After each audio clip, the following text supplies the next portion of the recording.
Hello and welcome to the Just Another Castle podcast. I'm your host, Matt. With me this week is our pro gamer, Mike. Man, I really wish I had some popcorn right now. You and your crunchy snacks on the air. I need to be crunching. All right, and our retro aficionado, Unoclay. It's quiet. Too quiet. Oh, it's Peppy Hair. Signing off. It's quiet. Sorry. As of the report date today. That was level 2. That was the asteroid belt level. Just saying, by the way. Well done, Mike. Yes, exactly nailed it. It is exactly the opening of the asteroid belt. Well, kind of the mid, and they're a little way into it when that happens. Like it's quiet. Yeah. And if it was wrong, I still would have gone with it. Because then the next part of the music goes like dun, dun, dun, dun. I know it. Even though I don't even play that level that much. Freaking that's actually I would purposely do the bad ending of Corneria just so I could go that way and do the warp. So when you get all the in the second half of the level when you get all the blue rings and you get to go in that weird rainbow world. That's like my favorite part. Yeah, man, that's a true Nintendo fan. One tiny sound clip. There's the section. Star Fox 64. That's pretty good. Yeah. For listeners, the voice actor for Andros and Peppy Hair, Rick May, has passed away, unfortunately. And he also voiced the soldier from Team Fortress 2 Soldier, so I didn't know that. But I didn't know that either. Most of those guys that were in the Star Fox ones, I didn't really think they did all their voices. You don't really. I guess it's just because the Star Fox voices were just so unique, I guess, or you just didn't hear them in other characters. Like sometimes, with Troy Baker or Nolan North, you kind of just hear it on everybody, or they just do a lot of things. So you're like, oh, okay, I know that voice right away. But I guess with Peppy, he wasn't playing Peppy in the other ones. So no, yeah, I think that's a testament to a good voice actor when you can't necessarily hear their voice. Not that there's, I guess, anything wrong. I don't anything wrong with that. I'm not gonna say it's bad or good because I don't really know. I'm not a professional, so I don't know how much that's acting and just you have to deal with it because it's your voice. But it is nice to not always hear the same voice. For example, I just remembered Charles Martinet did Alduin from Skyrim, the evil dragon. What? Yeah. Oh no! Who would have guessed that? I knew that doesn't even sound close. On it, dude. Yeah. That is pretty crazy. Yeah, it also comes to the fact that very few games are as memed up as Nintendo games get because they're so classic, and especially the Star Fox cast. So it's a voice we're all going to know a lot better than Team Fortress voice. It's something I've vaguely heard of, but it doesn't come across like a meme to me culturally. But that could be just my fondness for Nintendo games. I don't know, but it's just more familiar. But yeah, R.I.P. R.I.P. to Pep. No, I hear that. It's just characters like Steve Blum, sometimes with the voice is so iconic. I guess people want to hear that voice too. You can't be oh man, this guy sounds the same all the time. Yeah. Sometimes I think about it, people do pay for a bigger voice actor, and people are like, oh, I know that voice, Yeah. So right. It is nice to. Okay. I was gonna say it is nice to hear a voice and point out or pick out each part when you listen to back something again, I can recognize that's this guy or that guy.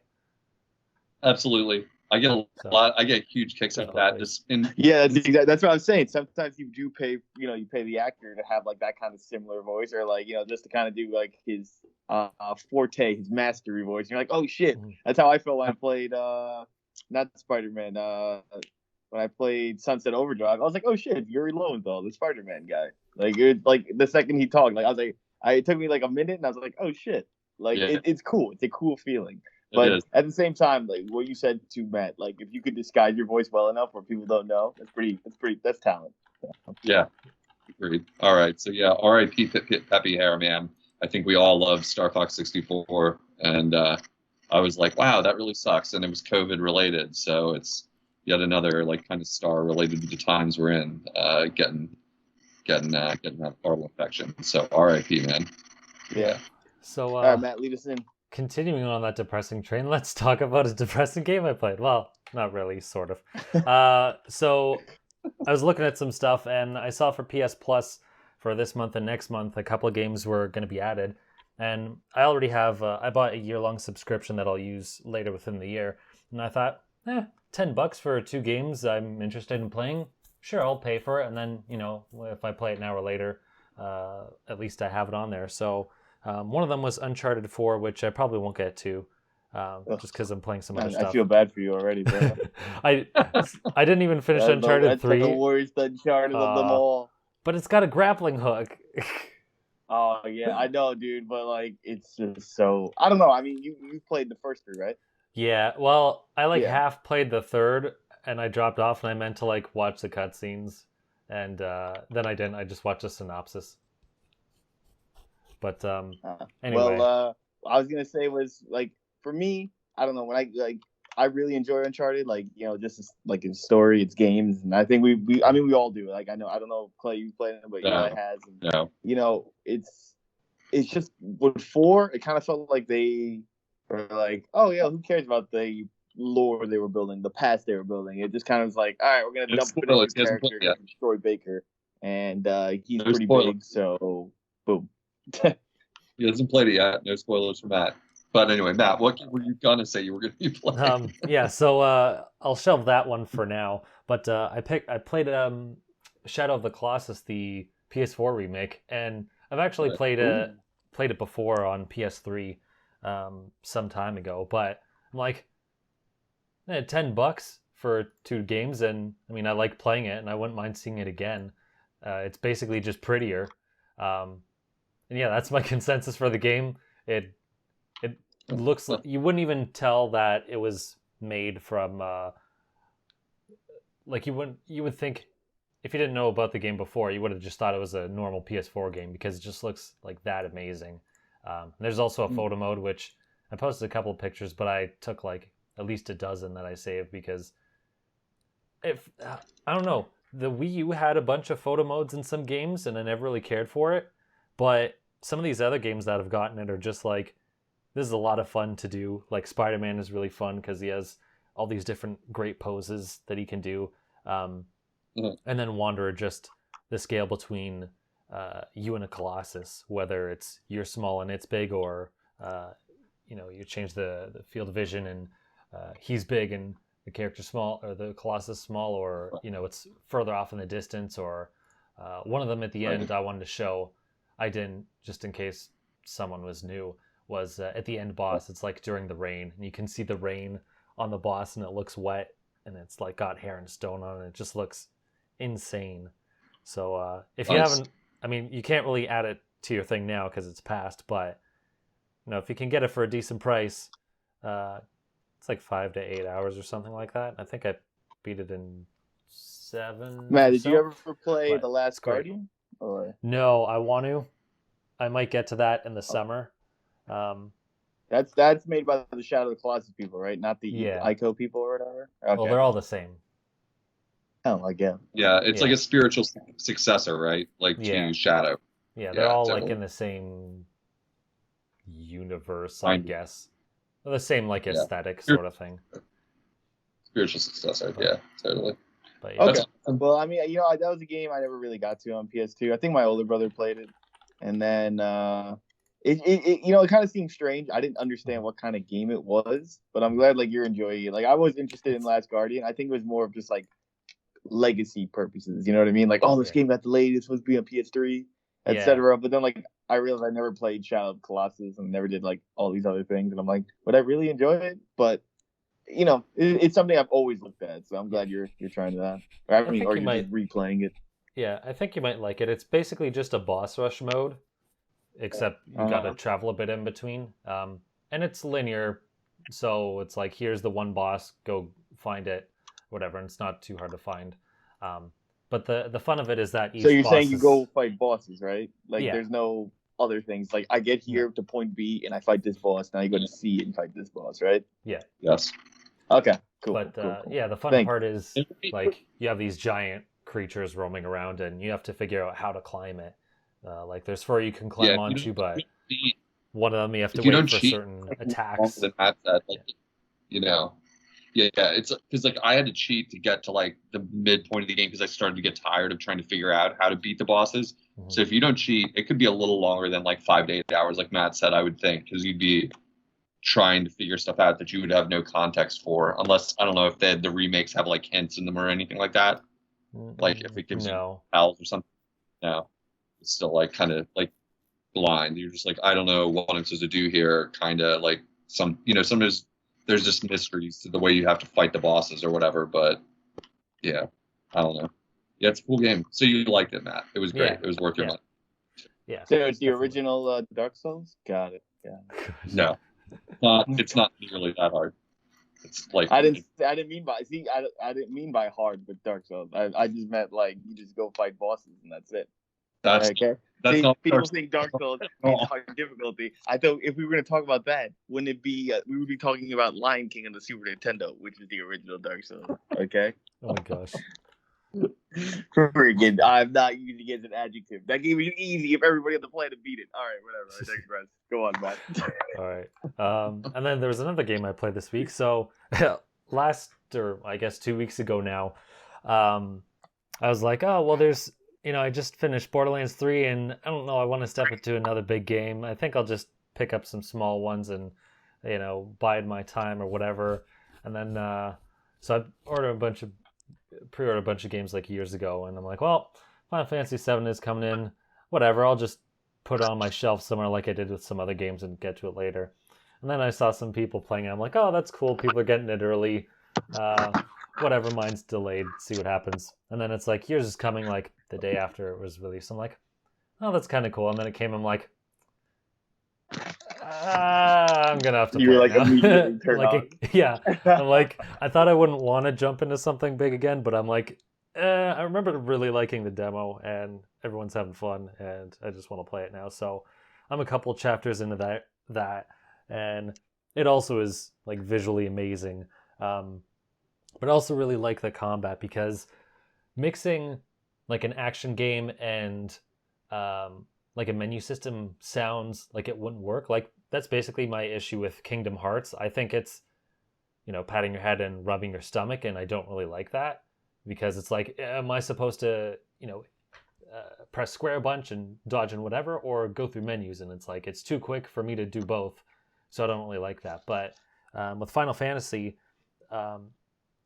it basically works with both. So there's a few moves you can do if you just want to do the action buttons. You have like your regular attack, roll, and then like an alternate mode of attack. So it's not like too in-depth, but it's still fun that way. And then on the other side with the menu system, you have different spells and all these other things, but you also have to be within specific range. So you can't just be like, oh, I'm just going to select all the menu options and then it'll just do it for me. You have to, actually move your character around and be close to them. So I think it actually blends both together well. And even though I probably did hate the idea of them trying to mix both when they first announced it, I think it was the best or a better call in the end. Just because I think it's more fun than doing either or. It's one of those things where it's like you don't know what you want until someone shows you. So right.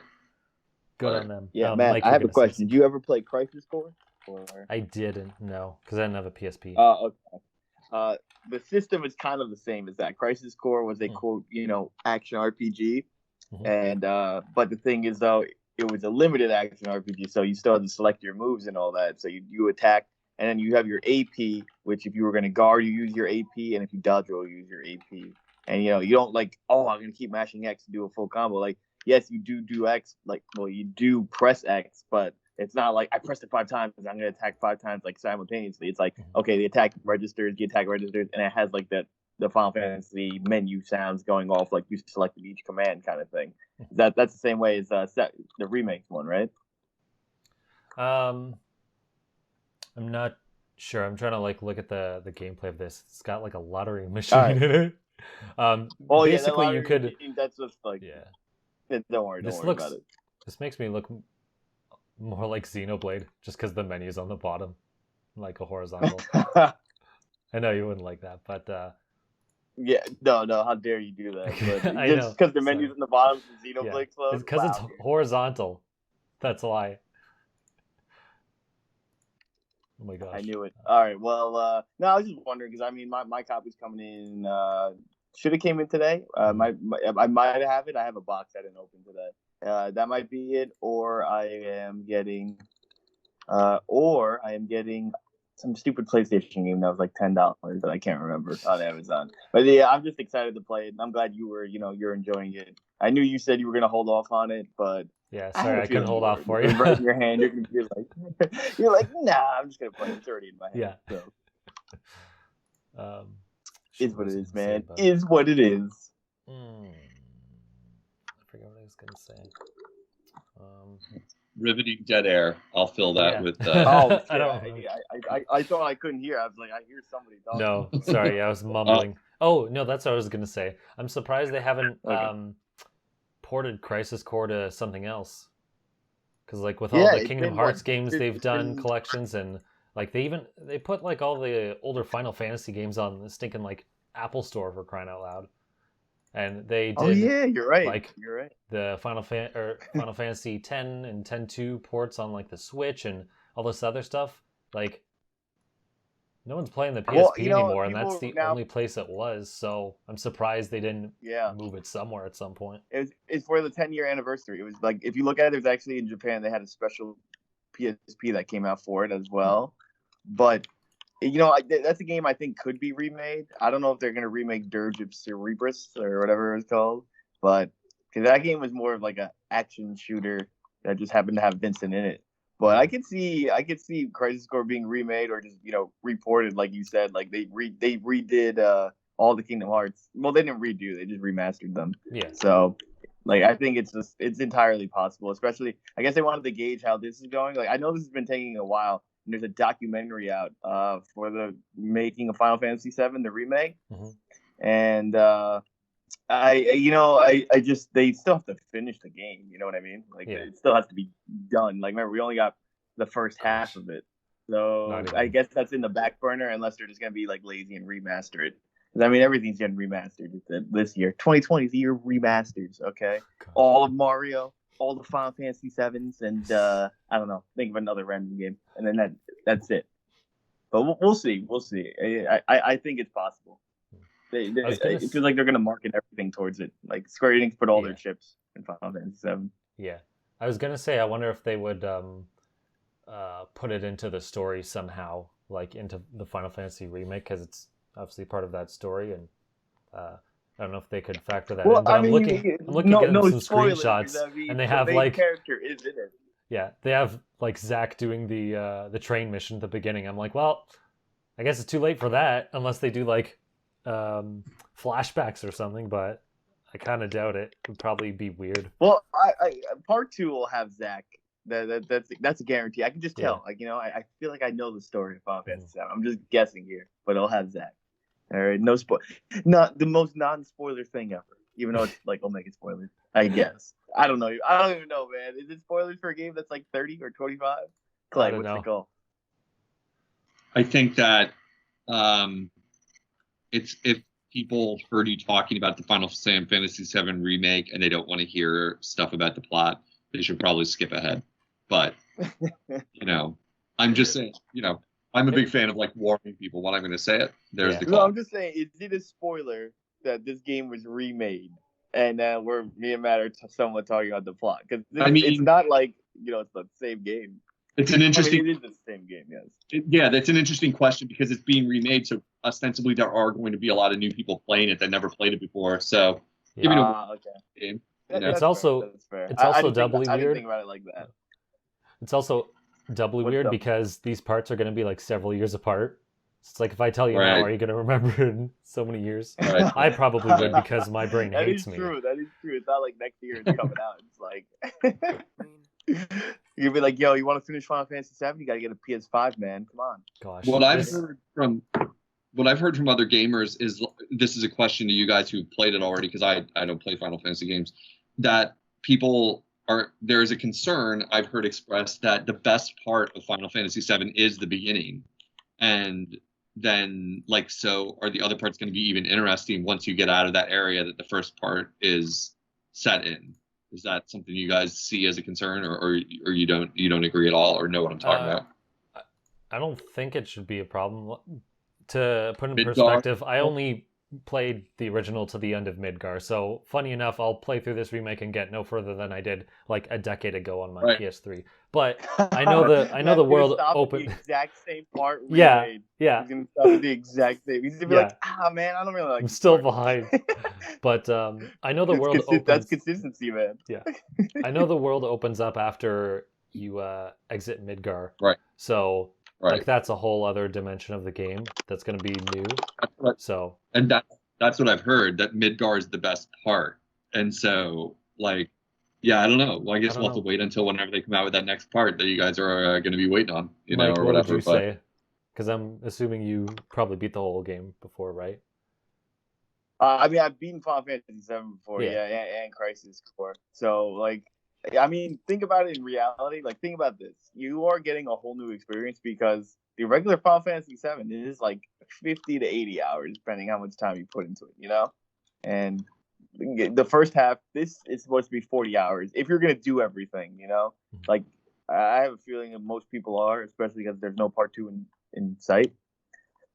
So I do appreciate that. However, I don't know. I mean, the game, like everyone knows, the game really opens up in the second half when you start traveling and you start exploring all the world, like the entire world. And I think this is a good way to start people off, like to get people into Final Fantasy VII. You know, I feel like as much as I think that game's overrated, like I don't think it's the best Final Fantasy. I would rather have, like 9 remade or, people like 6. I like 4.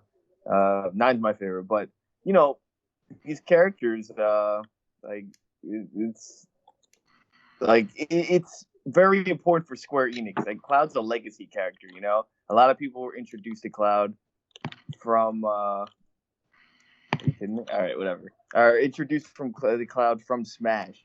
So to them, this is like, oh snap! I've seen this character before. I've seen him in Kingdom Hearts. I've seen him in this, and it's not just about Final Fantasy VII being remade. It's more of like Square Enix rebranding themselves to be more than just, like, oh, they made those old Final Fantasy games or whatever. Like that's it. To people, like I think people now they only think of Final Fantasy. They think of Final Fantasy 14 or like some, a game that took forever and was with a active time battle menu like the ones Clay played. I feel like the middle non-7 stuff is kind of like ignored. Like, yes, X is very popular, but in the same time, I still think it's like more of a niche genre kind of thing. Like, everyone knows about Japanese RPGs, but when they hear that, they think Final Fantasy VII, and that's it.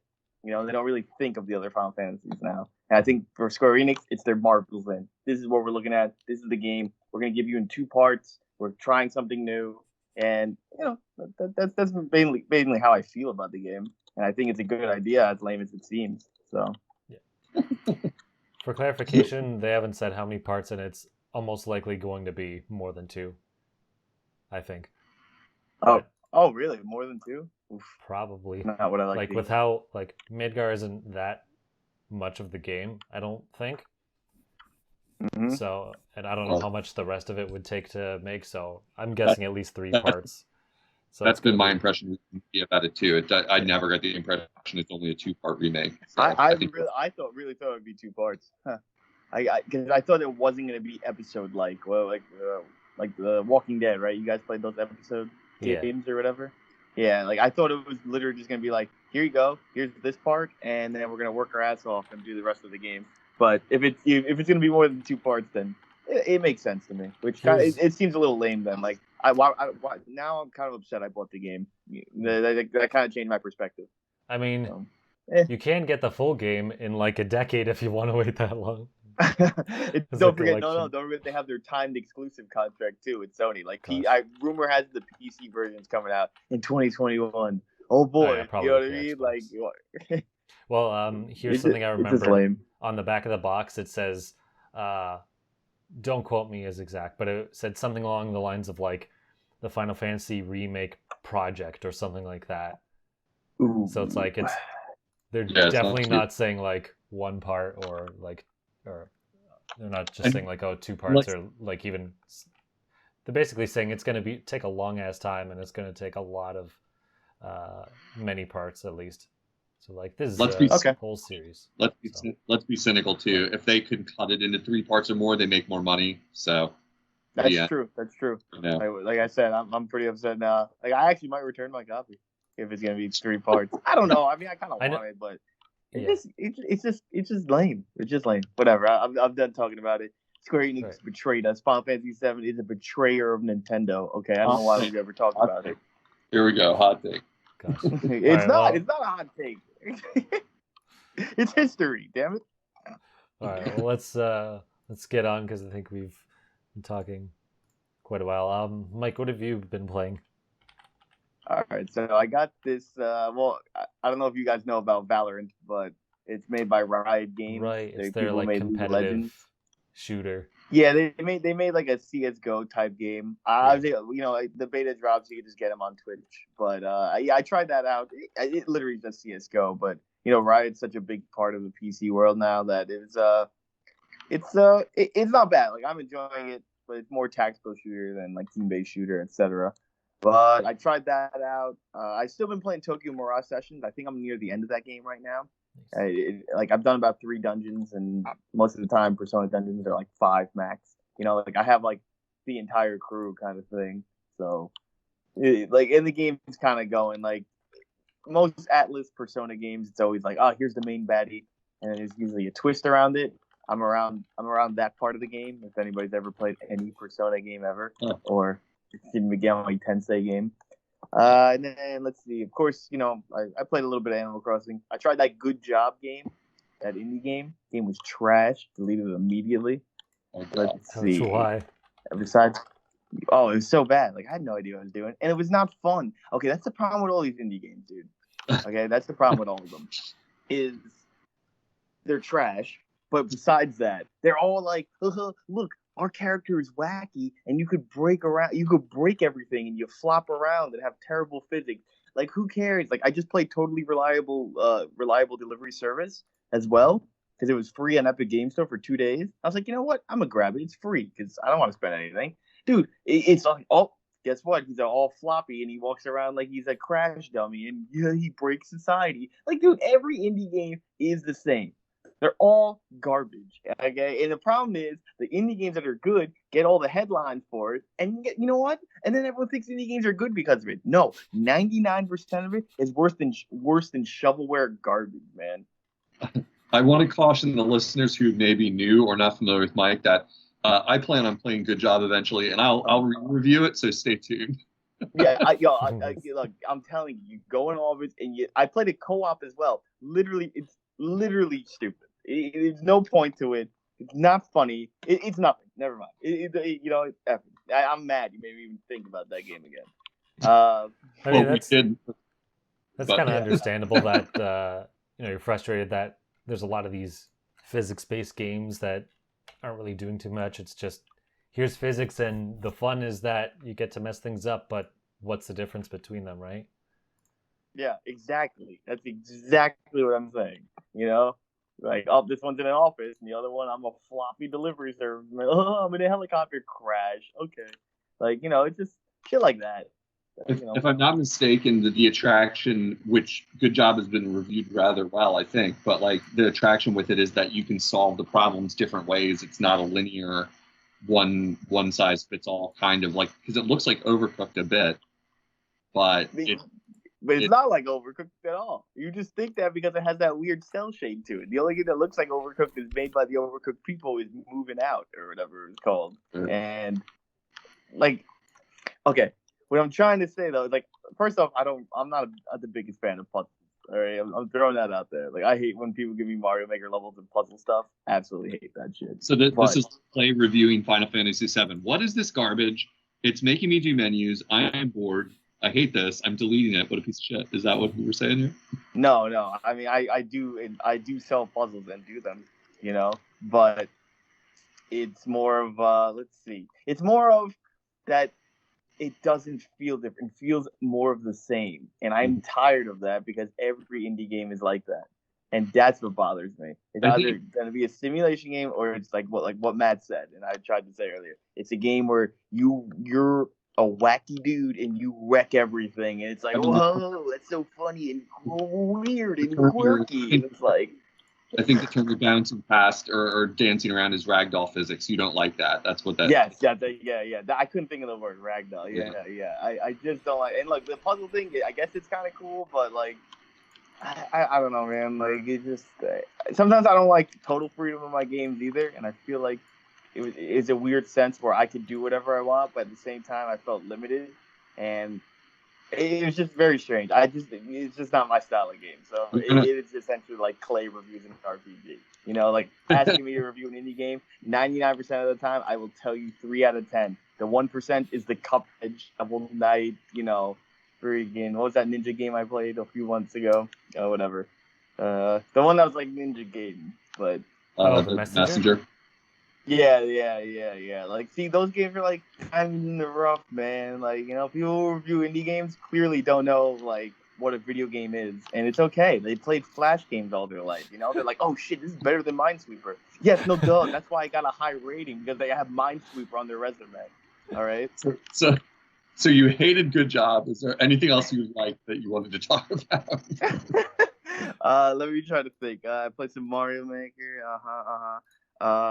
Man, I feel like I played one other game and I can't remember it. I did buy or download Toe Jam and Earl. I didn't get to play it yet. I do own the first two. I never played the Xbox reboot or whatever. Oh, but yeah, I just couldn't get it to work. But I will be trying that out soon. So you're talking about the new Toe Jam and Earl, the one that was released like a year or two ago? Yeah, from the creators. They had the Kickstarter thing. It was on sale on Steam for $3, and I was like, you know what? F it. This is probably as low as it's going to be until like 99 cents in another year at a summer sale. Right. But I was like, okay, I did want to play because my brother was over, and I had good memories with the first Toe Jam and Earl. Not really the second one because it was a side-scrolling platformer. It was kind of trash. And I didn't get to try that out. But other than that, I told you guys I got my Super Nintendo, the official Super Nintendo Switch controllers. Nice. Really like them. I'm telling you, they're super duper comfortable. I know we all have 8-bit DOS. I have one as well. But something about the Nintendo brand Super Nintendo Bluetooth controller, so good, dude. Like, nice. It's just super fresh. The only thing that sucks about it is it literally is a Super Nintendo controller. So you have no ZL or ZR, and you have no home button. So that is the only problem with them that obviously the 8-bit DOS has. But I use it for Mario Maker. I'm going to be honest, guys. I use it only for Mario Maker and the Super Nintendo games. Everything else, I use my 8-bit DOS. Okay. I'm excited to hear your review of Toe Jam and Earl when you get to it, because I didn't play it a lot back in the day, but I enjoy the first one. I think it's fun, but I'm worried that the way your expectations might exceed the fun, because it was fun back in the day to do a co-op game because that was newer, and that the Toe Jam and Earl formula will work in modern day.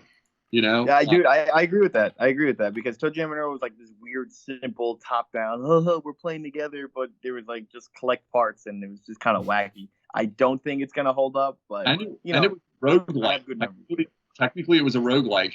I mean, one of the earliest examples on like a console of it, since the maps were always generated differently every time you played it, right? Oh shit, you're right. I never really thought about that. And when you die, you do lose your, like, you know, you go down a level and you lose your stuff, kind of thing. That's true. I never really thought about that, man. Yeah. I only played it for the first time as an adult, and I realized it when I was playing it on. I actually played it on Wii for the first time because you could download it.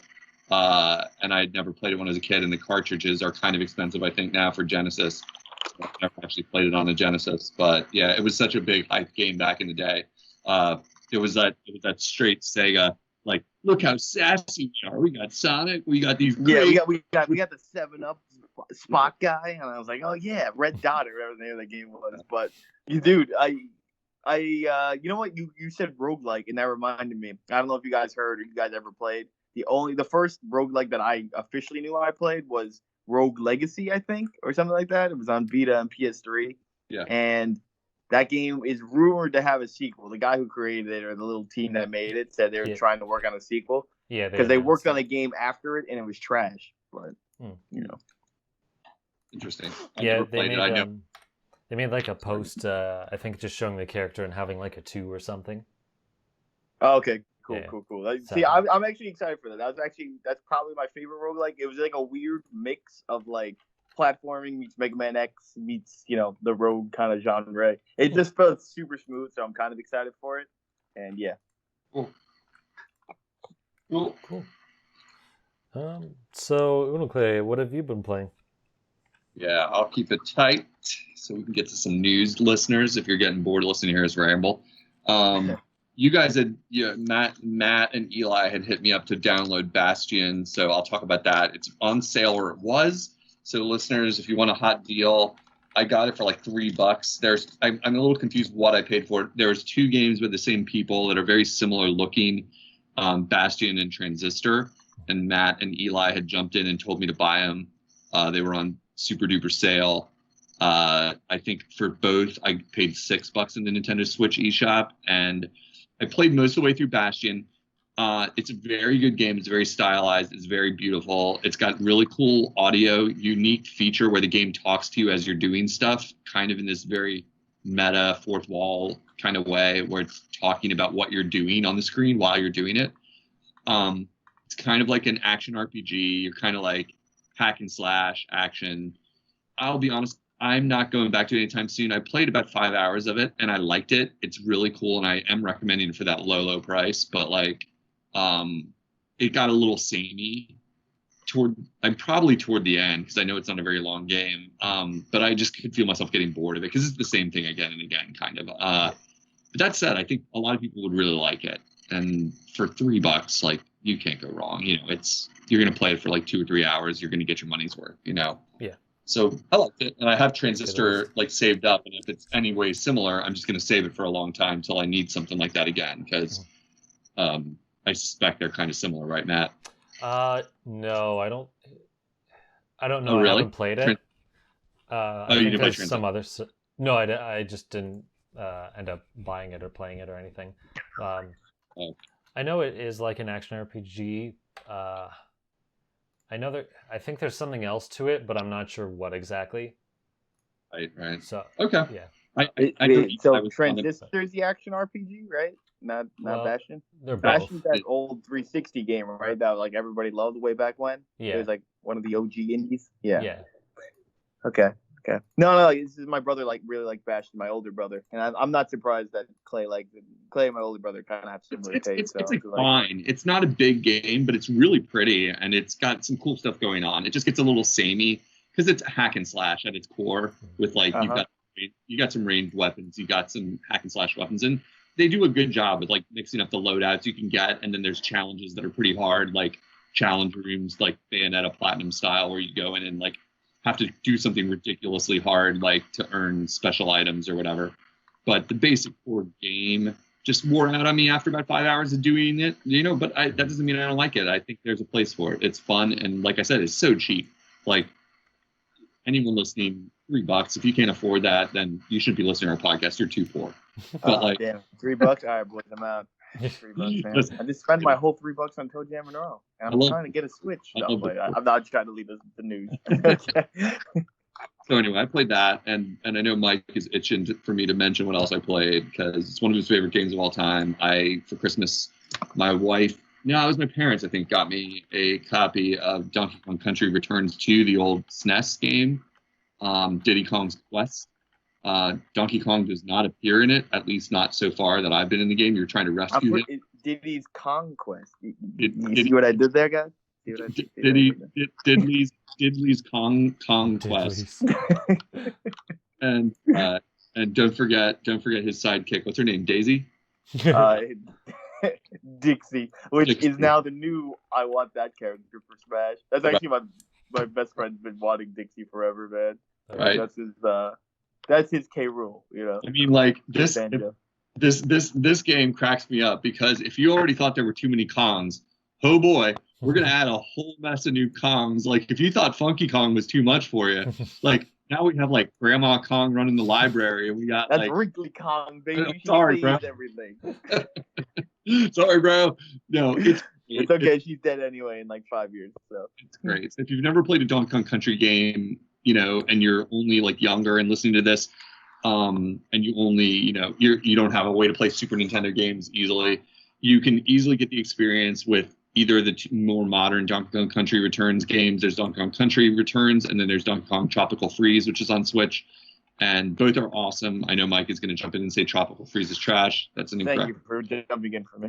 Yeah, I think it's awesome. They are all the series. The whole series is built on the concept of being very difficult. Like Donkey Kong Country Returns, even in its day, like to 100%, it was tough. Mike is a programmer. He's going to say it's not that tough, but for average gamers, DKC 1 is definitely one of the annoying ones, but I think DKC 2 and 3 are easier. But yes, I do agree. Like that's their thing. Like they start off easy and anybody can beat them, but like they're definitely one of those, that feels good to master kind of thing. Like it's definitely not like, oh, I'm just gonna play. No, I'm totally gonna get everything.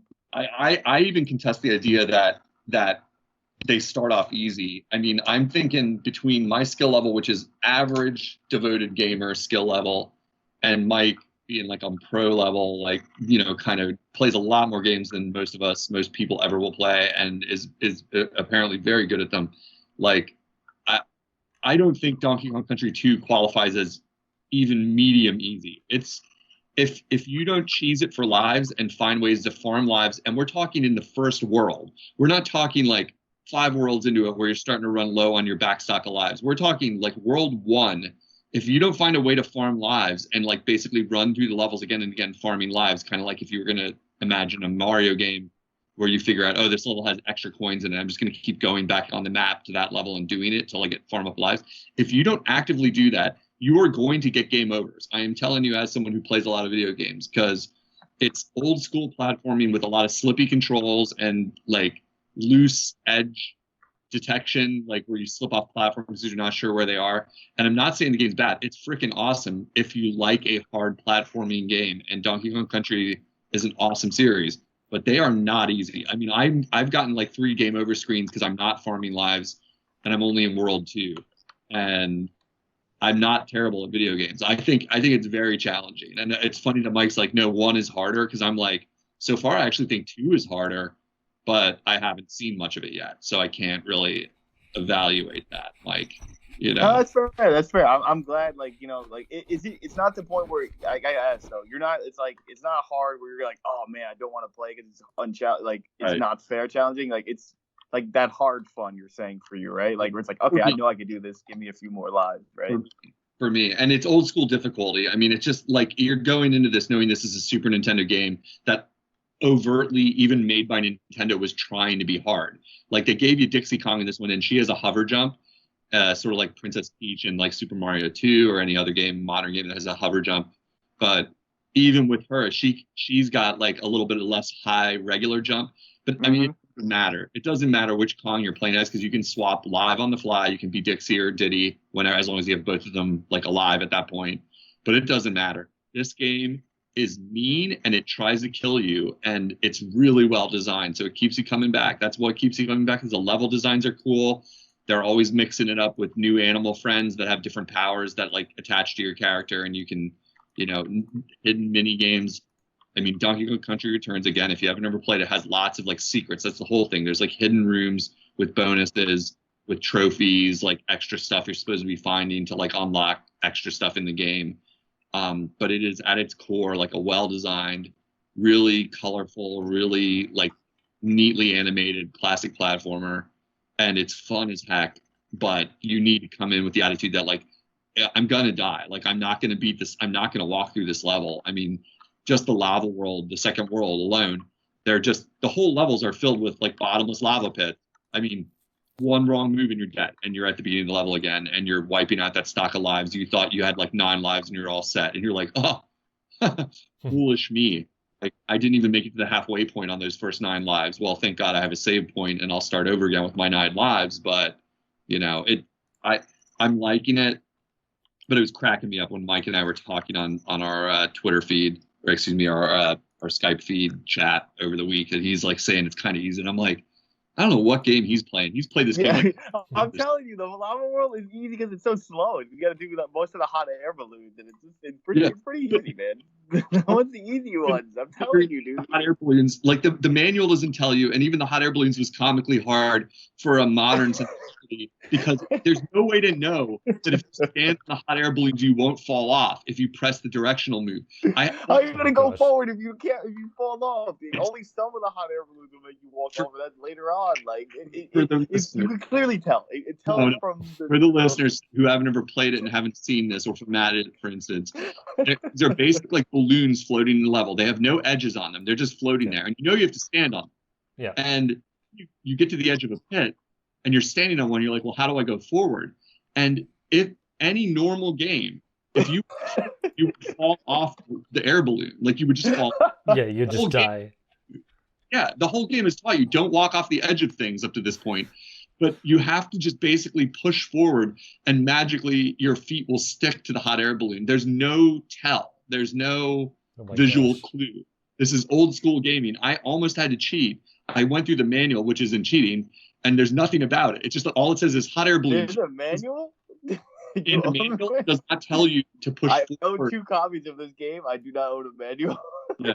It does not say if you stand on the hot air balloon and push forward, you will not fall off. All it says is hot air balloons are your friends. Like they will help you fly across gaps or whatever. And you're like, that doesn't help me at all. I'm standing here. And at first I was doing it wrong. I'll end it there. Like, I mean, at first I was doing it wrong. I was like, I thought, oh, if I tried tapping it just like really carefully and it moved it a little bit. So I thought, oh, you have to like tap it. So I'm like flying across the pits, tap, tap, tap, tap, tap, tap the control pad. And I was dying. It's not moving me fast enough. It's not. I never heard it. You just walk forward on the balloon, man. You jump over, you don't need it no more. You're confusing me, man. Like I played Donkey Kong Country 2: The Lost Levels, which is essentially a Kaizo version of Donkey Kong Country 2. A ROM hack, if you guys know what Kaizo is. Like a harder version. So Kaizo is famous for Super Mario World Kaizo things. And those are like super hard levels, invisible blocks, etc. So I was playing Donkey Kong Country 2: The Lost Levels, a Kaizo hack of it. And it's funny the way you're talking about it. I'm like, are you sure you're not playing Lost Levels, man? Like that game OG cartridge. It's more like what I'm really saying is it's so dated, even as an older guy who's been playing like systems well before Super Nintendo I was growing up on. It even cracked me up like playing. I'm like, this is so old. It like cracks me up with how opaque the like mechanics are. Like that, I'm like, how are you supposed to know that you don't fall off this balloon? You just got to push forward. Like you just, you know what I mean? Like, I'm just like, hey, don't worry, man. Yo, I learned something recently in that game, so I'll pass it forward because when you get squawks in Bramble Blast and later Vine levels, technically the Kongs are invulnerable to the bottom ground Vine, which would normally kill you only if you have squawks. So okay. I don't think it'll come in handy, but right. It's something like I'm telling you. There's some stuff you just it's like a cheap thing you wouldn't know, and it's just like okay, like that like old school game design, and I'm saying totally recommended. Like for my hot take, I'm only in World 2. I'm at the end of World 2. Like the music isn't striking me quite as good as Donkey Kong Country 1, which has some of the most awesome music in a Super Nintendo game. Period. End of sentence. Like just kick-ass soundtrack to Donkey Kong Country Returns 1. If you're not going to play it, just listen to the soundtrack on YouTube or something. But I think it's at least as good in terms of level design as Part 1.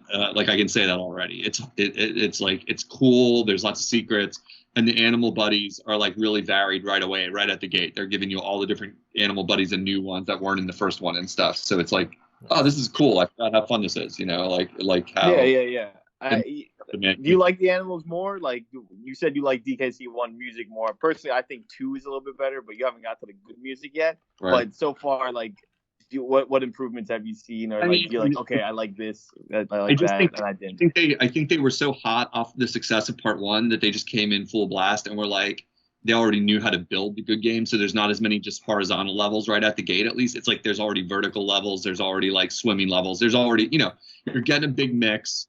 And then they're also throwing in the animals and the hidden Super Kong coins or whatever they're called. Like there's extra stuff to find that are like even more rewarding for the hardcore player. It's like there's a lot here.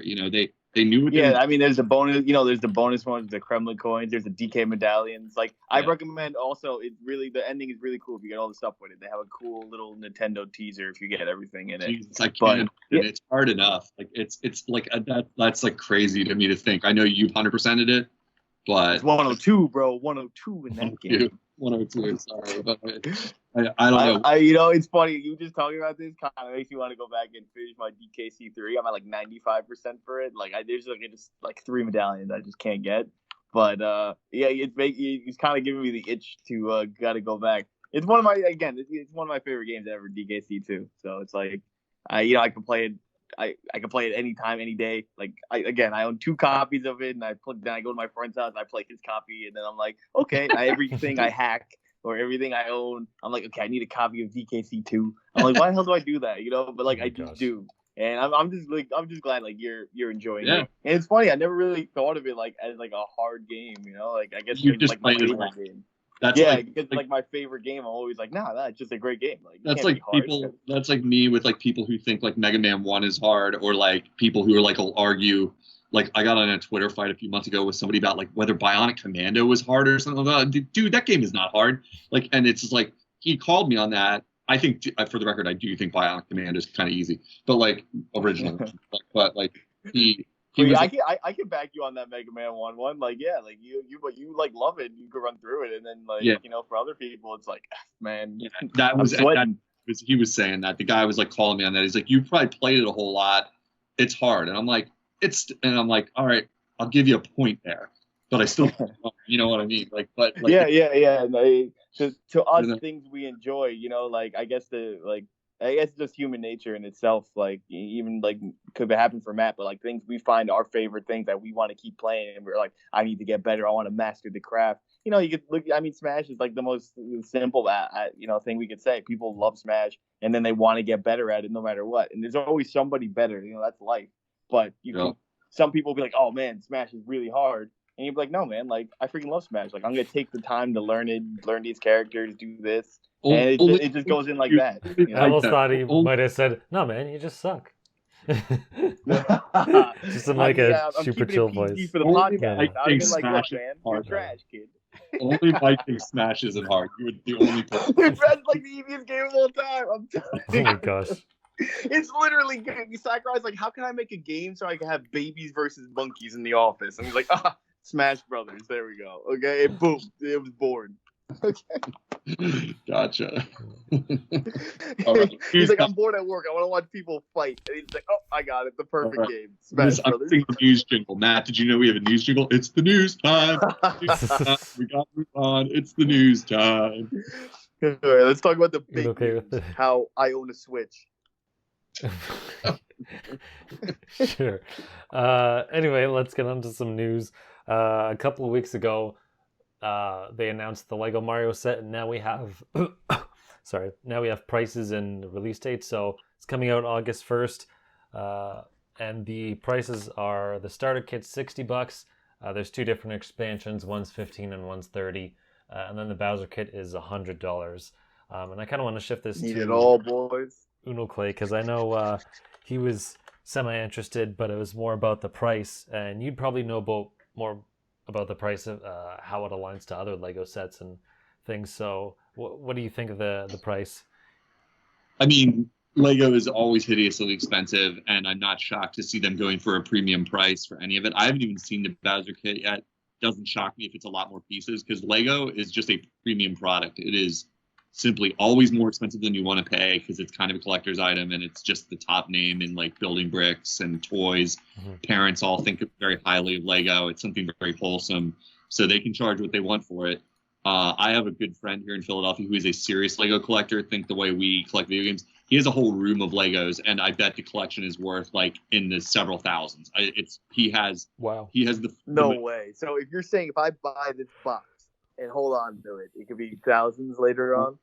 That brings us to the other part of the news about it, as Matt was probably alluding or going to get to. You can't get a pre-order for it anywhere. It's so popular. Good luck. Like the base kit. Well, also stores are closed. It's not like you can go to stores either. Pre-orders are sold out everywhere, like on every website. Like it is a smash success. Even Lego's own website says due to unprecedented demand, we are not able to take any more pre-orders for this kit at this time. Tune in later, when closer to release date, or whatever, like for pre-orders for additional orders. So we missed the. Do you have the date? Because I heard summer, but August. August. Oh, my birthday! Nice. That's what I want, boys. You guys, I'm asking for an easy gift. I'm asking for a kid's gift. Get me, Good luck. No. Wow, guys. Wow. Even on my birthday. I mean, it's a week before my birthday, but still. My nephew's really, he's like 7 and he's really into Nintendo now, but I've talked about him before on the podcast. He's limited on how much he's allowed to play. And I thought, maybe we could look into like getting him a pre-order for this for his birthday, me and his dad or something, my brother, and we'll set him up with a happy birthday Lego Nintendo kit that he can kind of get his fill. And then I saw that's not happening. Like, that's sorry, you're not getting Lego Mario this birthday, it looks like, because his birthday's in August as well, and it doesn't look promising. I don't know. I might go camp out in one of the, like, a Target or Best Buy or something. Like, when it comes to store time. Remember, guys, like, I mean, it's just everybody, like, including you guys. They're going off online stock and what they can because shipping is really hard right now. And, we don't really know what's going on because of SARS too. So we'll see what's down. Yeah. SARS 2, the reckoning. I think SARS 2, electric boogaloo going on out there. Yeah. Okay. I think the price is high to answer your question, Matt, but it doesn't shock me. But I'm not interested enough to pay $60 for like what looks like a relatively small Lego kit. Yeah. Not at this time. I'm not that big of a fan. I like Lego. I think it's rad, like everybody else, but it's too much of a niche product. It's not really niche. It's just not for me. Yeah. I'd rather have a really elaborate kit like the dungeon. I know, is it like somebody said like the next wish would be like Zelda's castle or something like that. That would be rad as hell. Like that starts to get a little closer to the sweet spot of something rad. That would be a big kit to put together and really look at and admire when you're done. But then they would charge in the upward prices. I mean, yeah. I know I was tempted a few years ago. Ghostbusters is one of the funniest movies ever, one of the best movies ever, and I was tempted because they released a special edition, the Ghostbusters Firehouse, like Lego kit. Mm-hmm. And of course, my friend who's a collector and has the Star Destroyer kit, which is I think like $600-700. Like he has that. Of course, he got one, and he was like telling me, he's like, it's only $300 or something like that. I forget, and I was like, $300 for a Lego kit. Yeah. And he's like, yeah, but it's freaking Ghostbusters Fire Station, and I'm like, we have different priorities, my friend. You're like, I could buy a Switch.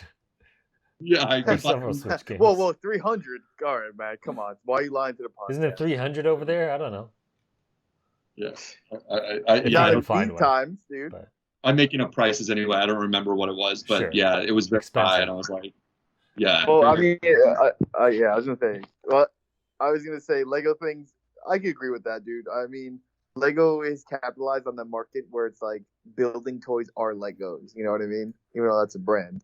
So this is definitely going to be, I think, a little bit more of a collector's item, only in the sense because Nintendo was always partnered with, I don't know, Builder Bob, the big fat one, the terrible ones. Which one of them? Yeah, I don't know. We don't really collect toys here. But this is all, like I said, this is like a big ordeal because Nintendo just never teamed up with Lego. And now that they're doing it, it's like, oh shit. So if you guys want to get one, I kind of want to get one just to put it in a box and never use it. It'll be with my Nintendo Vans, and it'll be Nintendo's partnered with Levi's right now as well, guys. So if you need $150 jeans that say Super Mario on it, I'm serious. I know. All of it's like sold out, but they're all amazing. Nintendo's having a big, finally getting their head around the idea that they're popular with people who don't play a ton of games, and there's a ton of nostalgia for their brand. And so they're like, I just hope they don't overdo it with stuff like that, like where it like gets like kind of cheesy or something, but it's like, hey, just the fact that the Lego set is like sold out like as heck in pre-orders tells you a lot. There's a lot of demand for this stuff because there's a lot of knockoff and cheaper like Nintendo merch out there. If you search around on Amazon alone, you'll see it, like all kinds of knockoff stuff. And it's like, no, it's just like Amiibo. People want like branded quality Nintendo collectibles, and Lego's not that far off what Amiibos are. It's like put it together, you have a little trophy that you sit on your desk. You know, this one you can play with, and that's rad. And yeah, I don't know. I have a question. So I'm wondering, do you think this appeals more to adults and they're either buying it for themselves or for the kids, or do you think kids actually want this and are asking for it? Kids like Mario, man. As much as we don't think they like Nintendo, freaking Kids kids like Mario, man. But it's partly their parents programming them, because I'm seeing it with my friends who are like my friends in my age group are the people having kids now and have kids about the right age for this stuff. Like I have lots of friends who have like kids between 0 and like 8 right now. I have lots of friends with kids like that age, and they all are like people like me who are programming their kids that if they're allowing their kids to play games at all, guess what games they're talking about? They're talking about N64. They're talking about NES. They're talking about, you know, the classics. And they ain't having none of that Fortnite in their house because that's guns and that's naughty. But they're having Mario and they're having Sonic and they're having all that. That could be biased info, though. I mean, you know, if you are a collector and you know you have retro collecting friends, kind of thing. So like that could be biased info again. True, but it's like an age group thing, because remember, like my age group is people that grew up on Nintendo. So it's like that's the thing. They're not. It's not like a me bias. It's like an age group bias, and that age group is dropping. That's why there's so many remakes. That's why hot shows on Netflix are like Stranger Things. Why? Because it's nostalgic for the 80s when we were kids. You know, it's okay. I mean, that makes sense. It's just I was gonna say I know kids like Mario because I mean, mainly on my YouTube channel, it's mainly Mario Maker, and a lot of these kids are between 12 to 14, you know, like 11 to 12, 13, and I'm like, wow, a lot of young kids. They like Minecraft, they like Roblox, they like Mario Maker, they like things they can make, and I'm like, okay, all those things are basically on Nintendo. Yeah, the crafting. That Minecraft. Some Minecraft. Yeah. That Minecraft ruined the world. Really, I mean, like. But yeah, man, Clay, you were saying something? That's a lot. I mean, that also that probably skews partly from the fact that lots of parents are very good parents and they don't want their kids playing violent games when they're young. So those kind of games are the kind of games they were allowed to play. So Mario fits that bill and Minecraft fits that bill, because it's like I literally, I think I talked about on the show a few weeks ago. I went to my friend's concert and I had my Switch with me because I went solo and I was just like there to see him play guitar and didn't know if I'd know anybody there. So I'm sitting there playing Switch, and his daughter, who's like 6, wanted to play my Switch, and I had to let this little kid put her grubby little hands all over my Switch, you know, because it's his daughter, it's my friend's daughter. Yeah. And I asked her what she plays, and she said she really only has ever played Minecraft really at all. Like that's all she's allowed to play, but that's all she wants to play because it's totally a kid-friendly game. And she doesn't even want to. I said, do you ever dig down into the, you know, underground? And she's like, I don't want to do any of the fighting. I just want to build stuff. And then she made like a scared face, you know, because she's little, you know. So it's that kind of. The whole Mario thing, it's partly parents being biased and just teaching their kids to like Mario because they liked it and they aren't really gamers. It's just what they remember. But it's also like the safety for kids kind of thing. You're like, you don't want your kid playing Call of Duty and like learning how to do headshots because you don't want a little psychopath in your house. You know, it's like. That's like kind of classic. And it's like, yeah. Also, why do you want to introduce killing and murder and guns? You know, when kids are really suspect at that age. You know. Yeah. Okay, so it's a little bit of both. There's the fan that's growing up and passing it on, and then there's the kids of now who were into all these different creative avenues. Right. Yeah. The creation's definitely a big thing. Me and Matt were just saying, but crafting is so big, Clay. Like I don't think you understand. That's why games like Forger that's probably why Fortnite other form one does well, because it has that sort of crafting element in it.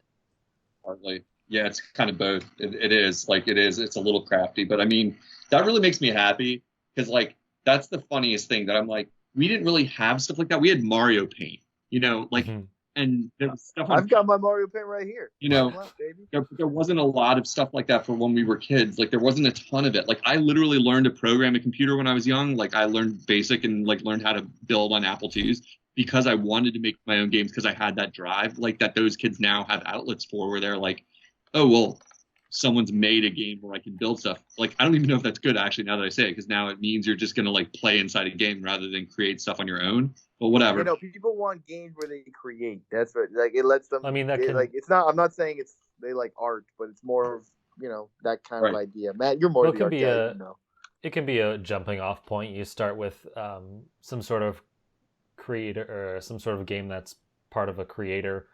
You play around with that enough, and you're like, hey, I kind of want to do this. Maybe this game doesn't allow it. Maybe I'll look into other ways so I can do this thing myself and branch off there, right? So you're probably right. It's probably a good thing overall. Yeah, it's good for your creative mind. It's like having crayons. It's like that doesn't mean you're just going to use crayons the rest of your life. Like it's like, hey, yeah, I mean, look, I guess because me and Matt are in the in-betweeners, but like, I personally liked more of I'm dead. Sorry, I'm also playing. Personally, I like those games where it was more of a crossover with characters I liked, and you'd play normal games. You know what I'm saying? It'd be like when Mario played backgammon. I had like some PC game where he did Go Fish and backgammon and all that, and like those kind of story-esque games, like on PC or educational games. But I feel like those kind of taken away or moved away from, in the sense where it's more of like kids create your own adventure now, rather than having an adventure with a certain character. You know, I think that it could be the same reason why like RPGs are not as prominent now, because you look at these games and you have to devote a lot of time to it, but at the same time you have to play as they want to, versus games where that's why games with no story really kind of succeed right now, which kind of make me mad, and I personally don't like it. But it goes back to that indie kind of Minecraft kind of style, where these people, you were in a game to lose yourself in the game and to kill time more than enjoy a game and a new story. Like, and that's probably why I don't like indie games. I don't like Forager and Terrarium and Spelunky and all that bullshit, because I think it's dumb. But that is what's popular today. Fair enough. All right, Matt, we really got far away from Lego there, but hey. No, that's good. I mean, Lego is building, off. so yeah. It does sort of circle back, because like building stuff is Lego. So there you go. See, yeah. Like I used to lose myself in time, building Legos, but now I don't, because Legos are expensive, and I want to play games.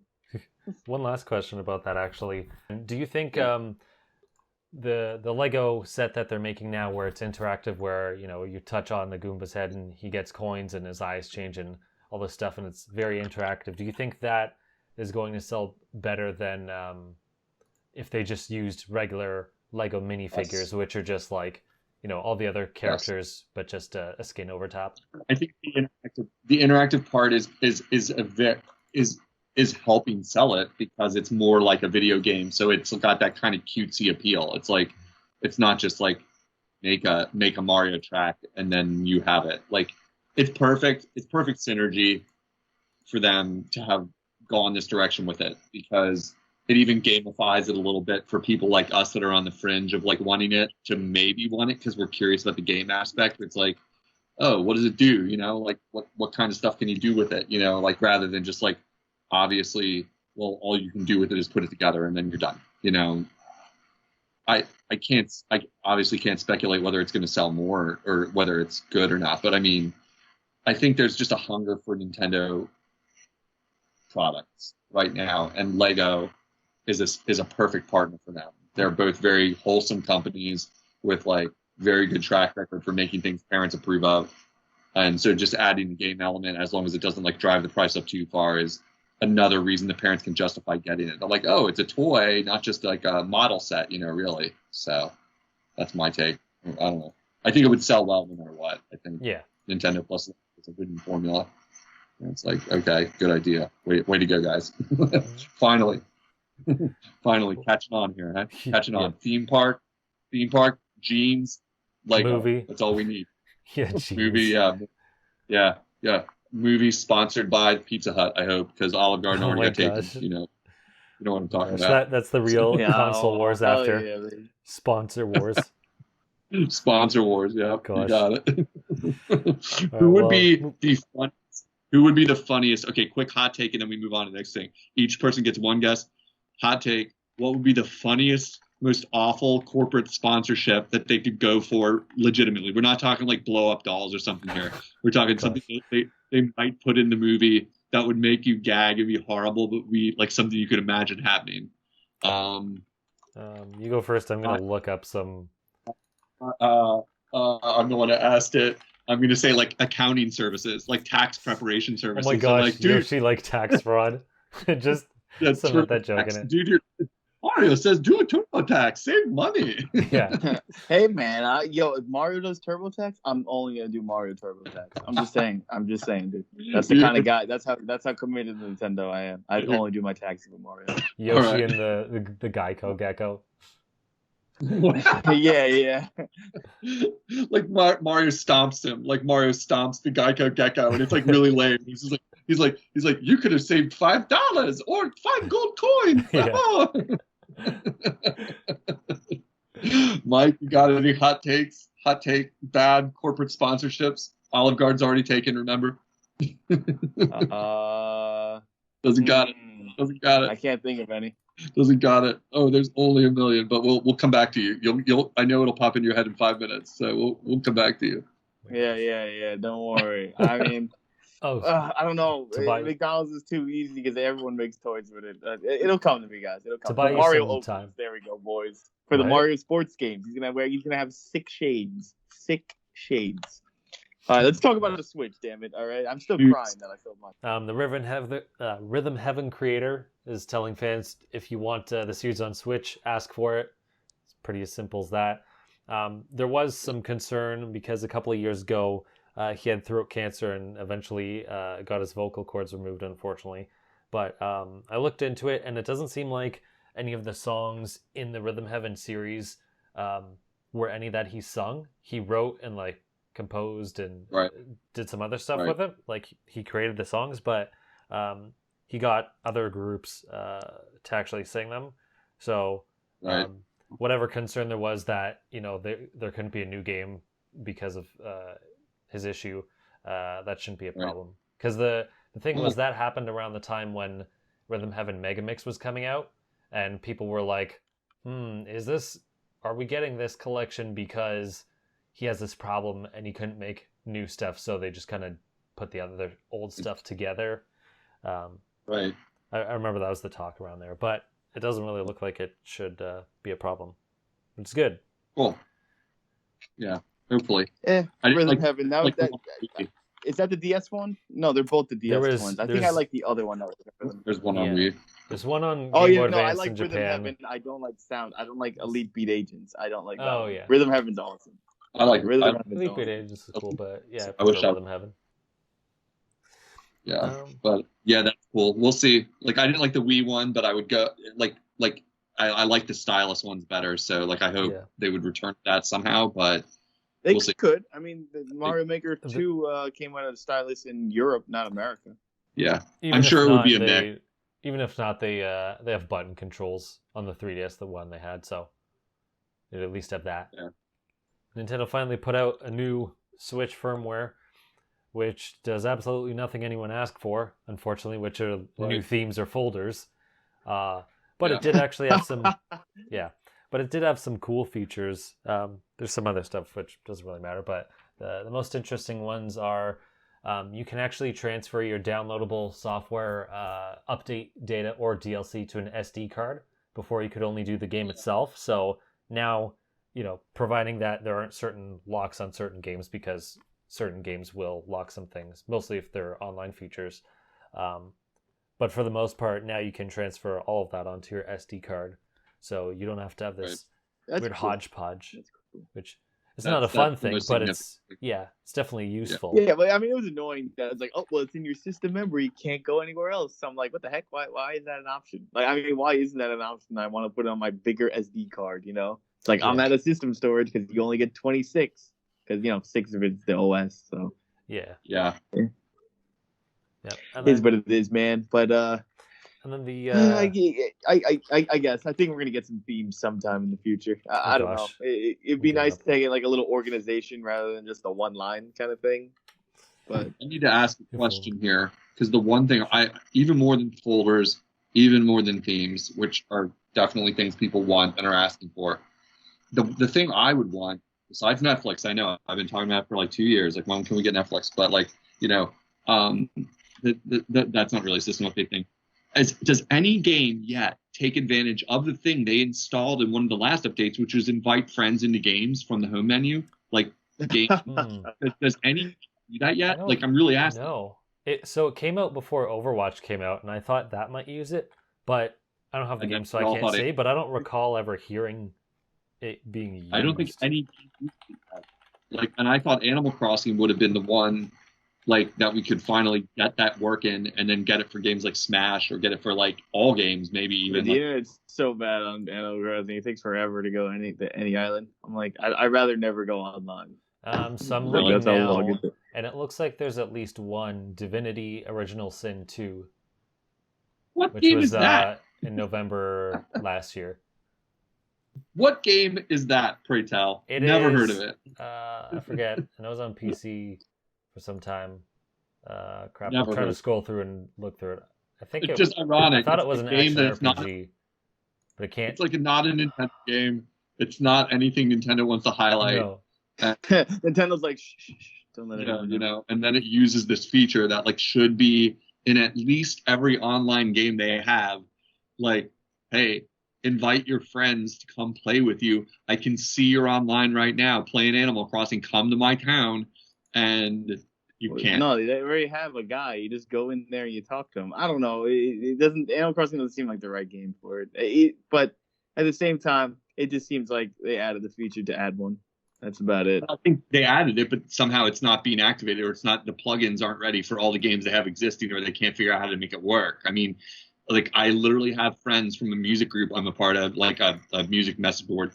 And the other night I'm on there playing Smash, and later I go back on the computer and see that he was messaging me like, "Hey, you know, like you want to join my room? Me and my boys are fighting, and you said you want to practice, you know." Okay, and yeah. But yes, you can't do that if people don't own the game. I don't know. There's got to be like a limit to it, or like it just kind of seems too broad. There's no way to reach me. Like, I mean, because we're not text friends, we're not phone friends, we're like message board friends, you know. So it's like if he could only even ping me, like you can do in the third party games. I mean, because that's the sad part in Rocket League and in Fortnite, you can ping someone if they're in the game, just like on a modern console other than Nintendo, and like let them know you're there, invite them to your room. But in Smash, even if I see Mike or Matt is playing Smash right now, I can't make a room and then send you an invite. There's just no. Oh yeah, see that I agree with that. They do need that. Yeah, Right. If it was that way, yeah, it doesn't seem like it's that way. It's like There's a way to do it. I have a room open in your system, and my friend is playing the game right now. And my friend, this guy named Sebastian, who's like better than me at Smash, and was like saying, "Yeah, I'll train with you. I'll train up, like help you get some skills." He's a little better than me, not like tons better, but you know, like can deck the floors with me, you know. And it's just like okay, but he can't get a hold of me, so I missed the chance. You know, it's like yeah, I understand. I don't know, man. It should seem like it should be a Nintendo kind of thing only, but they added the feature and then they didn't activate it. That's what's so maddening. It's like you tease us. You know, you tease us. You know, it's like, yeah, check this out. We're gonna get all modern. You're gonna be able to like play Splatoon with your buddies. You know, and you're gonna be able to play Smash Bros. You're gonna play Mario Kart with your buddies. Invite them in. You know, no. New invite to game. No feature. I don't know. It's just crazy. It's literally Nintendo. That's why I'm a fan. They make no sense. Classic Nintendo. Yeah. Nintendo. Well, dude, nobody has a Switch. They're short out in the world. So who you inviting, Clay? Who you inviting? Right? You want to Switch? Spend $450. I ain't trying to friend up all these noobs. I ain't trying to friend up all these noobs. I'm trying to get my existing friends to play with me. Yeah, that's a hey, I played. dirty lie. All right. Hey, yeah, only after I threatened to quit the podcast did Matt play me last night. Finally.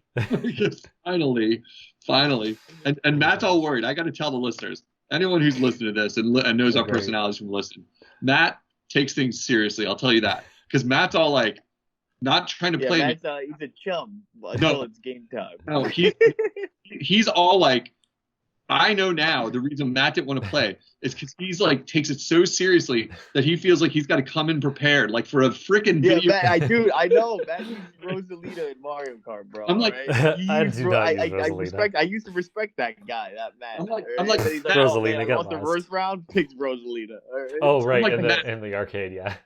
That was random. Yo, totally random. I would have chose the taiko drum. So much cooler. Yeah. I'm like, Matt, you historically are better than me. You played the game longer than me. And like typically when we fight, we kind of have a mix up. He's usually a little better than me. Like overall, like we usually trade off. Like, and I like to fuck around a little bit more like than a lot of people. I'll admit that. I like to throw away stocks and be silly and just do shit I shouldn't do. And like so, and Matt should know all that about me. And yet he's still like trying to dodge like months. So I'm like, no, you're gonna play me. And then we had great matches last night. Matt probably came out on top in kills. He definitely won the final 2 matches when we did randoms and earned every inch of it. And it was super fun. And who did Matt get at randoms? Who did Matt get? Go ahead. I forget the first match. Oh, one was like Fox versus. I don't remember what you had. Forget who I played against your Fox, but you beat me handily with Yeah. And then the other one was like you had Yoshi, which is one of your mains, and I had like I don't even remember. Fucking Dark Pit, and you take me down with shitty ass Dark. No, it's regular Pit, which is worse. Dude, he's just Dark Pit's dark. cool. Okay, No, so I'm glad Matt won though. No, it's normal Pit. He sucks. He just had the black outfit. You had Dark Pit. Oh, you were dressed up. Yeah, because he doesn't have the Thunder Shock arm, which I like. Okay. And then the last one was we had Young Link and Toon Link. Out of like 80 characters, we both got like the clones. The same character. I don't know. Yeah, I'm not like that. You know, that's the thing. It's funny. Like, you know, random is just so short. It's like as every game goes on, you're like, I got a high chance of getting who I want and who they don't want. In this game, it's a complete crapshoot, dude. Because like 80 characters, you're like, I don't know who I'm gonna get, man. When I hit random, like when I play Melee or Smash 64, I'm like, there's a good chance I'll get someone I like. You know? Yeah. When there's only like 12 characters. Yep. So anyway, what else are we going to hit up next? So there's another interesting part of that update I want to mention was you can actually remap the button layout. So it's weird. They say it's only for supported controllers, but third parties pop up as the normal ones anyway. So it's Joy-Cons, Pro controllers, and the Switch Lite. And you can create 5 profiles for each, so you can completely remap the buttons on the controller. So you could have like B where X is and L where it's something else is and whatnot. So if you want to change it for whatever reasons, there you go. That's good for people from other consoles because I always hear that. I notice it when I play PlayStation or whatever. I always feel like the buttons are in the wrong place and vice versa. So that's good for people coming in from other consoles that are like, I cannot stand that the A button should be in this spot, so to speak, or whatever. That's good. That's good for that aspect. Like definitely good sales. And even in certain games on other consoles, like for the most part, you either don't have a choice or they'll have specific profiles. Like here are 3 setups. Like Shadow of the Colossus has 4, and some of them I would have liked tweaked a little differently. But it's like these are the specific profiles you get. Or if you can, since this is a system-wide thing, you can remap it and it'll work for any game. It might get confusing if you see the button icons on the screen and you're pressing the wrong one. Wow. But that's an interesting. But I mean, because it's system wide, then you can do it for any game, and you don't have to worry about, this game does or doesn't have it. That's really an interesting point. Cool, I guess your in-game menus will be incorrect if you remap on your system, but it'll just be like press the X button and it's wherever you label the X button. It'll be the same. It's just not the physical button will have the different thing. You just gotta remember where the button muscle memory. I kind of like it.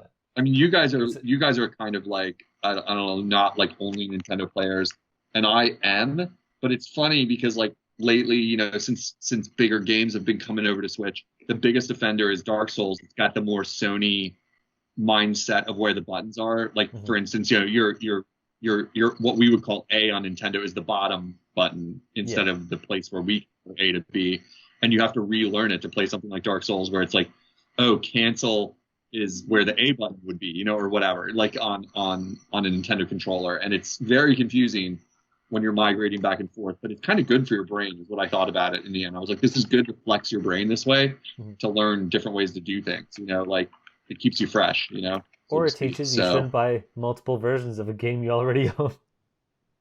Fair, yeah. You really stop wasting your yeah. Which I'm a hypocrite Yeah. because I literally bought a game I sort of already owned. Yeah, I was just gonna say. You mentioned 30 seconds ago. But anyway, all right. What else is in the news? We've Yeah. been going a long time. there's so speaking of that Switch firmware, we could skip this or go along with you want. Someone said mentions evidence of a second display for a new model. Never heard that. So it said somewhere. Oh, we're gonna get the Switch DS. Nice. Yeah, No way. I don't know. I don't really. Yeah, Gladys, do you want to unlikely. get into it or? I don't believe it. Period. Easy. Yeah, I don't believe it either. First off, what are they gonna need me a briefcase now to hold my damn thing when it clamps down? It just makes no sense, man. Like I could see, this quote unquote the Switch Pro is still the most likely thing. Like you could always update the hardware. You're asking for a whole new console then with 2 screens. So. Yeah. I don't buy it even in the slightest. It's just like they're not going to fabricate the market for Switch, which is selling like gangbusters. It's just not a chance. Like they're going to keep the form factor relatively the same throughout all of Switch's life cycle, and that is another 3 or 4 years. So that rumor is bunko. I'd bet money, like whatever. I didn't even hear that rumor, so I don't know. That It was sounds someone. like no To be more clear, it was someone going into like the files of the firmware and finding. Crap! I'll try to grab the link. Basically, there's something in the coding that mentioned another model that apparently had a second display on it. That doesn't necessarily mean it's going to be a product because there's plenty of things left in code that don't come to fruition because it could be leftover or something they thought of that just doesn't happen. There's even for whatever reason. Or there's even options, or there's even menu options to invite your friend into a game to play with you, and it doesn't even work. Yeah, we already got a problem of features not being used even when they make them. Like that's like right there in front of you, and it's not being used. So. Yeah. I also find it weird because I don't really see who the audience is for. They made a Switch Lite so it'd be cheaper and smaller for like the kids or at least teen demographic. So it's like, okay, well, who's this for? The second screen, like no other Switches use a second screen, so what purpose would that serve? And I don't really buy that it would be the pie in the sky thing would be DS or 3DS backwards compatibility, but that's even harder to believe, especially because the resolution on those screens are so small that even using a 720p screen, like, was it the 3DS bottom screen is like 4 times smaller than the Switch's 720p yeah, screen. It's like 210p or something. The 3DS. Sorry, I think the DS one is like 210p. Well, yeah, the DS is worse. It was like. So it's like it would be scaled up like so terrible. much and look terrible.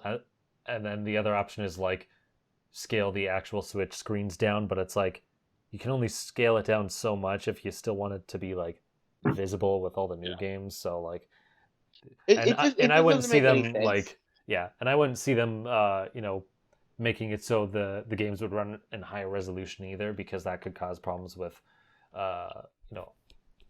other games. So it's like there's just way too many variables where I don't see who would benefit from it or why they would produce it. Yeah, like they're not trying to, hey, let's remake our entire DS 3DS library. Yeah, like people are just saying that because they want those games on the Switch. Yeah. And also in the sense Wii U games as well. Like, oh well, 2 screens on all those things we get all those old games. Yeah, but they've ported Nintendo's like trying to get third party. Remember the Switch? It actually we people like Nintendo again. Like people are like, oh man, I played my Resident Evil, I played my Namco Bandai games. They've always been around, but I finally could play some EA games, this, that, and this. And those companies go with Xbox and PlayStation. Those are companies that constantly upgrade their hardware and are already technically, not even technically, they are technically superior consoles. And they are like, okay, I'm going to make my game up to date to work for this. And if it happens to work, for Nintendo's thing, which most of the time it didn't, because Nintendo usually had a very underpowered and hard to develop for system. Now they have a very easy to develop for system that's kind of on, it's on par with a lot of these weaker machines, which is cool. Like, we like think about it. The Witcher 3 is the best example I could give. And it's like that game is on Nintendo and you can carry it everywhere to go. Meanwhile, people a few years ago were only playing that on PC, So the only way that like Nintendo upgrading the only way we get a new Switch is if they just upgrade the current Switch. It could be a little bit bigger. It could be console only, because since we got a Switch Lite, they're like, okay, we'll have which would kind of defeat the purpose of it anyway. But that kind of aspect, like I could see more of a Pro that's a console only versus a dual screen one, if that makes any sense to you guys. Yeah, I'd agree with that. But overall, like, I don't think they want to get rid of the handheld idea. Like, that's what makes also the Switch unique and valuable. I'm not saying get rid of the Joy-Cons like the Switch Lite, but they could be like, well, you could have a Switch Lite and a Switch Pro for home and away, that kind of thing. That's what I was going for. Plus, even the thought of doing it for, like, having accessibility to the DS and 3DS games, I think the people that would benefit from that or want that are like long gone. Like, it's too late to be hey, we can win over that audience that wanted the DS and 3DS games, and they would migrate over. It's like, you guys remember all those DS games? Like, you would have need to do that like 2 years ago or when the Switch launched. At this point, people are just going to be like, hey, I want to Switch, and just go with all the new stuff. I want new stuff for my Switch, and I want to Switch. When the Switch launched, people were like, well, I want my 3DS games on here. Now people are like, hey, 3DS brand, it's time. Like, is what it is for it. Yeah. And guess what? Most built of the up good enough 3DS of a library games, to like not matter. I was gonna say all the best 3DS games anyway, their gimmick was 3D. You could just take that away and just put those games on. It's not like it was like, oh, we need the 3DS because the 3D enhanced this game and it was unplayable without 3D. I was like, no, like, even if they wanted, they could always put 3DS games on. They put DS games on the Wii U. Granted, that was 2 screens, but 3DS games never really felt like bold screens were required. So if they ever decide to throw those things on, which they won't, they could easily do that. Yeah. Mike, you're talking about some sort of Switch news, and I wasn't really sure what you're talking about. Did we cover what you were thinking I was of, just No. I mean, I kind of said it as a joke earlier, but I did want to mention, though, like, anybody who's listening and they were looking to get a Switch, the only Switches around are Switch Lites. And, like, I had my regret on it, but there's some quirky news I found was Japan was running, basically when systems get very popular, usually they have like limited editions in Japan that we never get, and stores hold lottery tickets, and it's like, oh, okay, I'm gonna go get there, and I won one of the lotteries, so I could go shop instead of having classic American market where 500 of us go and they're sold out or we're all fighting on one line. So what I found out was, since it's so sold out that 30,000 people waited at like this store, I forgot the exact name of the store, and they only give out 200 tickets. So they only had 200 Switches in supply. And like, there's like no future or date when these places are going to get restocked.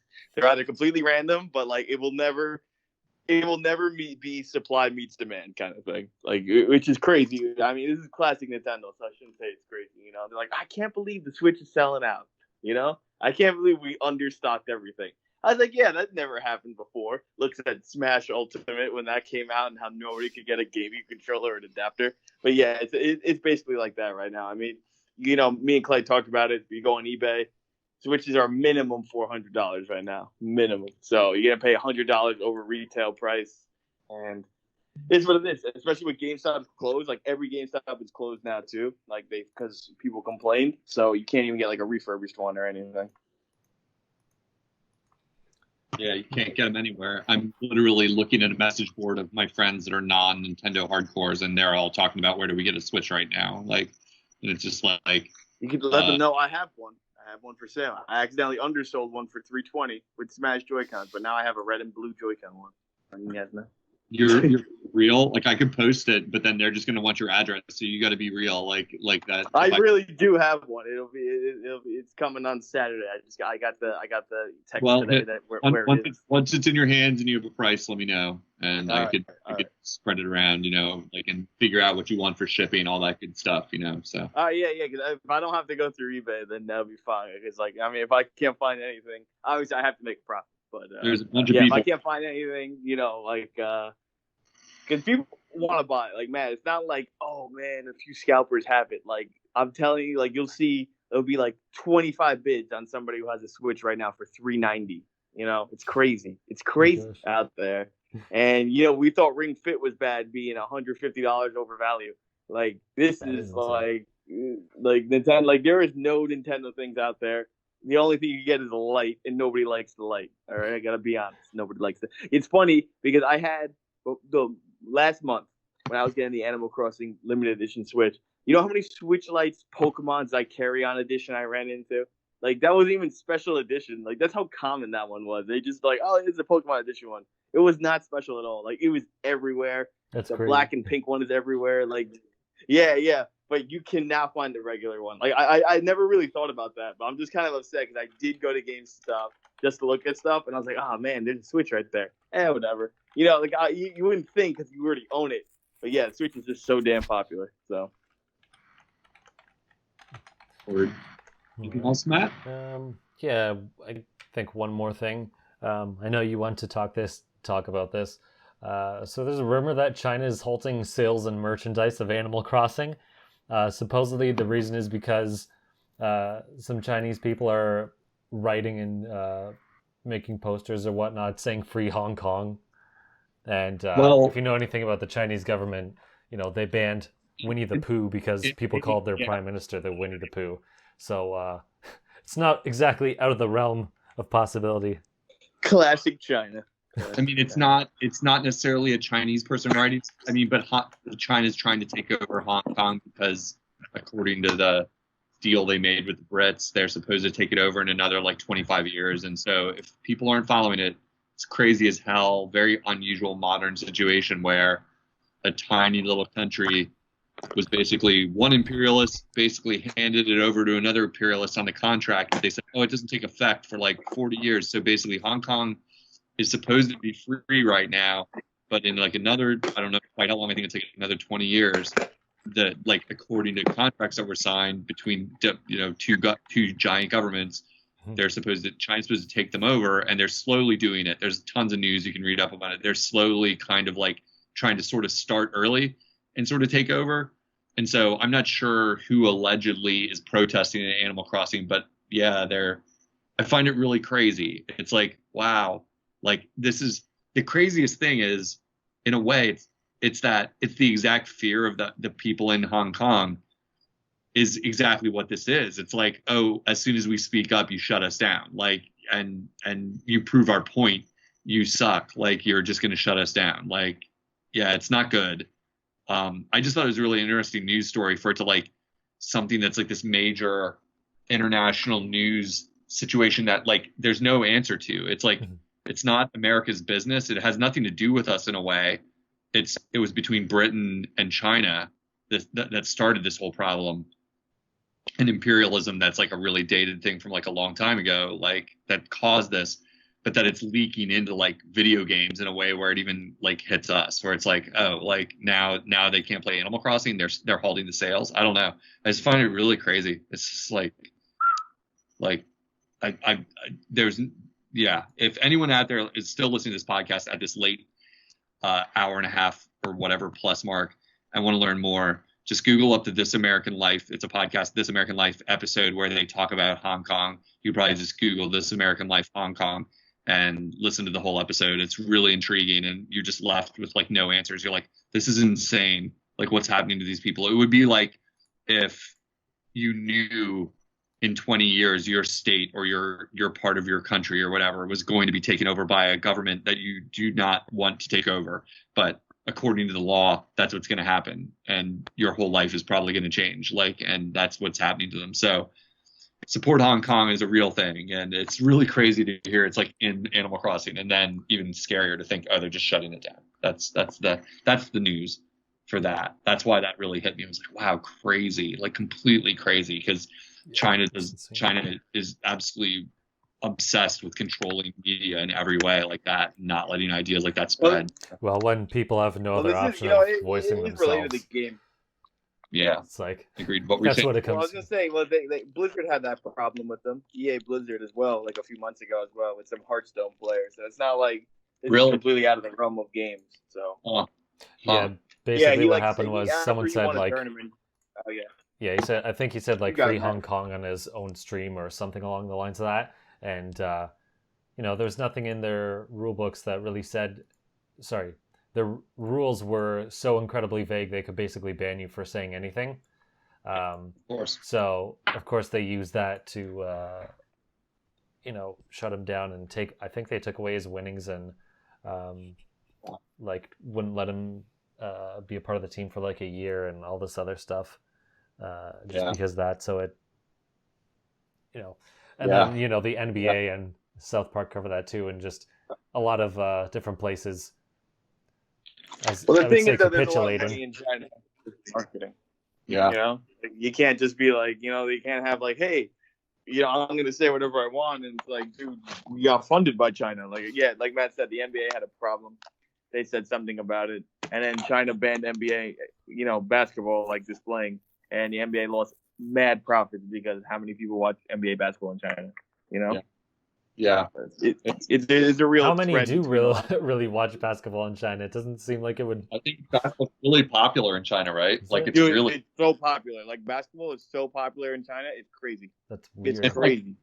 I don't even watch sports, and I know that isn't it, Mike? You seem like you know a lot more about sports. Like, isn't it true that like NBA players that maybe aren't succeeding in America anymore, or get too old or something like that, they might go play in China? Isn't that Yeah, kind they'll of a play thing? in China. That's very common. I mean, Yeah. a few players like Amari Stoudemire, Stephon Marbury, they went over and had second careers in China. Some of these guys actually made, a lot of money or is like kind of a lot of success there. Obviously, they're a lot better than most of the people there because the NBA, America's the best at basketball. But Right. yeah, like these guys were older. They're like, I'm just gonna go there and keep playing because I don't want to be done. And that's what happens, man. And they make money. Like they learned a different cultural thing. But basketball has always been a big American and China kind of relation. You can look up. I think it didn't really start with Yao Ming. That's the biggest I was one gonna I say know even of. I know Yao Ming's name. Yeah, and I don't follow sports. It's like, But yeah, like legends like Kobe Bryant, etc. They're all famous over there, and they do trips over there and this goes beyond the realm of just games. It goes into everything. But China is a very important part of the economy, so it's not like you can just come out and say, oh, I'm just gonna do bad about this. And I'm like, well, F you, we'll take our profits somewhere else. Money speaks. Yeah. Definitely. It's a sad news story. So we opened with a peppy hair death story. Wow. We closed with a Hong totalitarianism story. Yeah, Awesome. yeah. Awesome episode. I mean, look, it's the good news. Clay played DKC too. Soon he'll play Odyssey, right? Right, Matt? Right? Oh my gosh. I mean, in a world. I'm not taking that fat. I'm gonna take out my dip a little earlier than you guys, but Oh, peace, it's okay. I homies. was gonna Thank end you. it now anyway. Oh, okay, good. You ended up then. Yeah. There we go. And I noticed you got your crunchy snacks by the end of the episode. So I'm Just gonna in grab time. this chip. I'm gonna take a potato chip and eat it. I think I'm the only one that knows that, apparently. All right. You can find me at the Mango Viking on Facebook, Twitter, YouTube. And Mike, where can people find you? They can find me munching on these chips on GameMen on YouTube.com or YouTube.com/user/SMBGaming64. Both keywords lead to the same channel. Thank you. Nice. And Unoclay, where can people find you? Oh, I've been spending the Corona lockdown using my Twitter account sometimes, so you can tweet at me or ask me for my friend code or get with me in a game of Switch, Smash Brothers, but you would have to message me on some format other than Nintendo's platform, such as Twitter, which is Unoclay_Switch. Hit me up, say hi, ask me about old games. I got all kinds of time to spare right now. So, yeah, that's it. Thank you. Thank you very much. Cool.